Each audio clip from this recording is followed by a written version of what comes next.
বছৰ গোটেই গাঁওখন দেখোন শেষেই কৰিলি। এতিয়া মানুহৰ ঘৰে ঘৰে সোমাই ভঁৰালৰ ধান শেষ কৰিম বুলি আহিলি নেকি? আমি বদমাছ নহয়, আমিও তোমালোকৰ দৰে ব্যৱসায় মাথো। অঁ হয় নেকি? আমাৰ এই খেতি নষ্ট কৰিবি আৰু আমাকে উল্টাও জবাব দিবি। ধৰ হাতীৰ পোৱালিটো।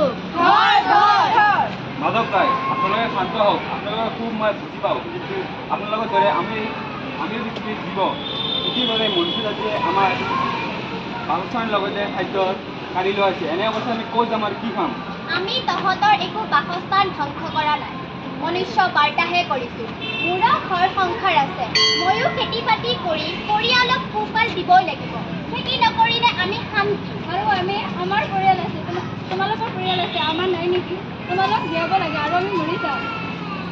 আপোনালোকৰ যিদৰে নিজৰ সন্তানৰ বোকাটোৰ মুখখন চাব নোৱাৰে, ঠিক তেনেদৰে আমি নিজৰ সন্তানৰ বোকাটোৰ মুখখন চাব নোৱাৰোঁ। অপ্ৰিয় হ'লেও এইটোৱে সত্য যে তোমালোকে আমাৰ বাসস্থান কাটি লৈ নিজৰ বাবে স্বৰ্গ বনাইছা। তহঁতক এতিয়ালৈ একো শিক্ষা দিয়া নাই বাবে বহুত ভাৰি গৈছ। দেখিছ ইহঁতৰ ইমান সাহস, তৎক্ষণাত তহঁত ইয়াৰ পৰা গুচি যা, নহ'লে আমাৰো বেলেগ ব্যৱস্থা। ঠিক আছে, কি ব্যৱস্থা লোৱা আমিও চাম। টিম আমি ইয়াত কাজিয়া কৰিবলৈ অহা নাই। মাধৱ কাই, আপোনালোকৰ মাজত সকলো কথা বতৰাবোৰ মই শুনি আছিলোঁ। এই গাঁৱৰ শিক্ষাৰ্থী হিচাপে ময়ো আপোনালোকৰ সমস্যাৰ হাত আগবঢ়াব উচিত বুলি ভাবিছোঁ। নমস্কাৰ। আপুনি আহি ভালেই কৰিলে বাইদেউ, সকলো কথাবোৰ আপুনি শুনিছে। এতিয়া আপোনাৰ মতামত জনাওকচোন এই সুস্থ হাতীকেইটাৰ ওপৰত।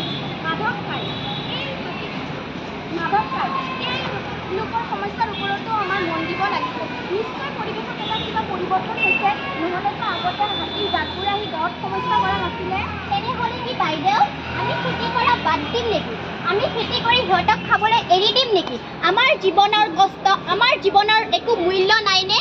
নিশ্চয় মূল্য আছে মাধৱ কাই, কিন্তু এই সমস্যাৰ সমাধান কাজিয়াৰ দ্বাৰা কৰিলে নহ'ব। এই সমস্যাবোৰ আমি কথা বতৰাবোৰ মাজেৰেও সমাধান কৰিব পাৰিম। সেইকাৰণে মই আগতীয়াকৈ আমাৰ গাঁও প্ৰধানক মাতি থৈছোঁ, তেওঁ পাবই। সকলো বিষয়ত মোক সহায় অৱগত কৰালে। হাতী আৰু মানুহৰ মাজত সংঘাত বহুত কম। এতিয়া সকলোৱে মিলি উপায় আলোচনা কৰোঁ। ঠিক কৈছে মহাশয়, আমি চৰকাৰক জনাই সকলোতে ডাঙৰ ডাঙৰ দেৱাল বনাই দিম। কেনে হ'ব কওকচোন? দেৱাল দি আমি জানো তেওঁলোকক ৰখাব পাৰিম। তেওঁলোকে পেটৰ ভোকত আকৌ গাঁৱত ওলাই আহিব। তেতিয়াহ'লে এই ক্ষেত্ৰত কি ব্যৱস্থা ল'লে ঠিক হ'ব বুলি ভাবে গীতা বাইদেউ? আমাক পৰামৰ্শ নহয়, সমাধানহে লাগে। আমি এবাৰ বজৰজৰ লগত কথা পাতি চাওঁ, দুই পক্ষৰ কি সমাধান ওলায়। নমস্কাৰ বজৰাজ মহাশয়। নমস্কাৰ বাইদেউ, আমি আপোনালোকৰ শত্ৰু নহয়। আমাৰ জীয়াই থাকিবলৈ এই সংগ্ৰামে আমাৰ পৰা সকলো বাসস্থান, খাদ্য পানী সকলো কাঢ়ি লোৱা আছিল। আমি সৰু ল'ৰা ছোৱালী বাইদেউ, আমাৰ ভোক লাগে, আমাৰ জীয়াই থকাৰ অধিকাৰ নাই নেকি? যোৱা বছৰ মোৰ মাৰ শুকান নদীৰ পাৰত প্ৰখৰ ৰ'দত মৃত্যু হয়।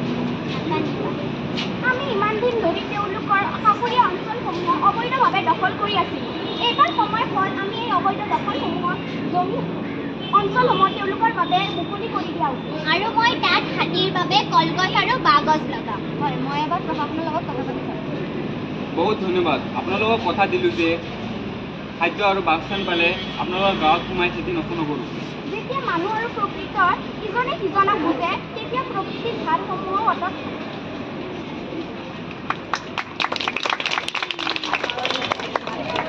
4-5 মিনিট মানতে